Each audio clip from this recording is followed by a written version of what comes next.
Hola, xics i xiques! Vaig a ensenyar-vos com estem fent les divisions a classe. Mireu, el primer que hem d'aprendre és que dividir vol dir repartir. Per exemple, anem a repartir, i aquesta és la forma que tenen les divisions, Anem a repartir 8 pompons entre 3 montonets, val? Comencem. 3 montonets. Continue repartint. I, ui, què passa? Li donaré a cadascú 2 i me'n sobraran 2 pompons més, val? Sí? No seria just això, veritat? Este es queixaria, Val. Aleshores, anem a fer-ho amb números. Mireu, el 8, que són els pompons que volem repartir, es diu dividend. I són paraules noves que hem d'aprendre, dividend.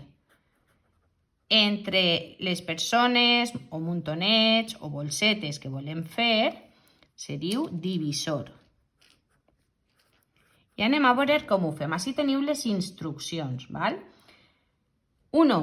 Agafa la primera xifra del dividend si és igual o major que el divisor. Sols tinc una xifra, aleshores agafe esta xifra. De la taula del divisor que dona el dividend.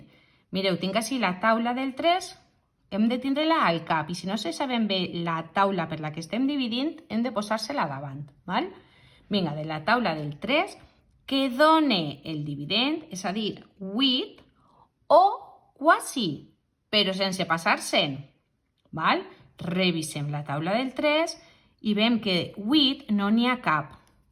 El que més s'acosta és 6, sense passar-se'n, perquè 9 està propet, però se'n passa, val? Aleshores, he d'agafar este número, el 2, 3 per 2. Ho apunte, mireu el pas 3, apunte, multiplique 2 per 3, 6, i ho pose baix del dividend. Què tinc que fer ara? Reste. I me'n sobren 2.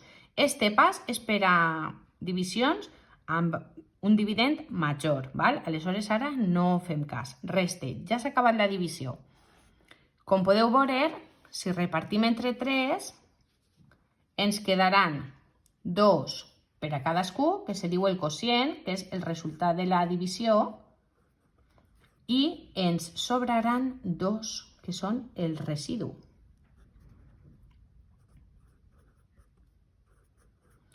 Mireu, el residu mai pot ser igual o major que el divisor. Per què? Perquè si me'n sobraren 3, voldria dir que podria donar un més a cadascú, veritat?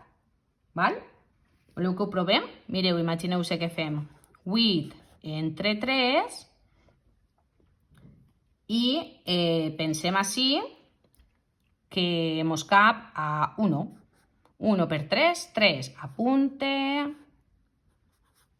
Val, si me'n sobraren 5, perquè he donat 1 a cada u a soles, mireu, me'n sobren massa, veritat que podria continuar repartint, perquè dividir és repartir, sí?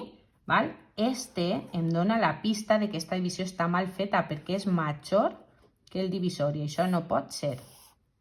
Val? Vinga, provem una altra. Provem, si voleu, amb la taula del 2, que és molt fàcil. La teniu al cap o vos la poseu davant, val? Vinga, anem a provar amb la taula del 2. Busquem un número, per exemple el 14, dividit entre 2.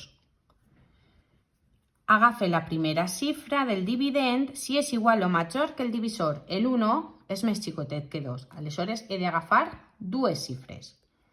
De la taula del 2, que dona 14, o quasi sense passar-se'n.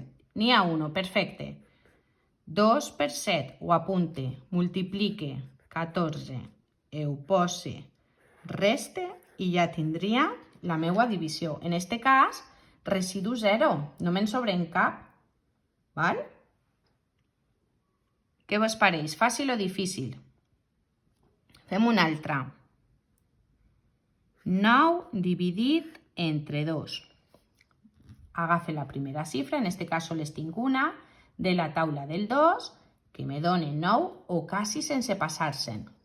2 per 4, 8. Apunte el 4, multiplique, ho pose baix del dividend, reste i ja tinc la meva divisió feta. Si repartisc 9 objectes entre 2 persones, li donaré 4 a cadascú i me'n sobrarà 1. Val?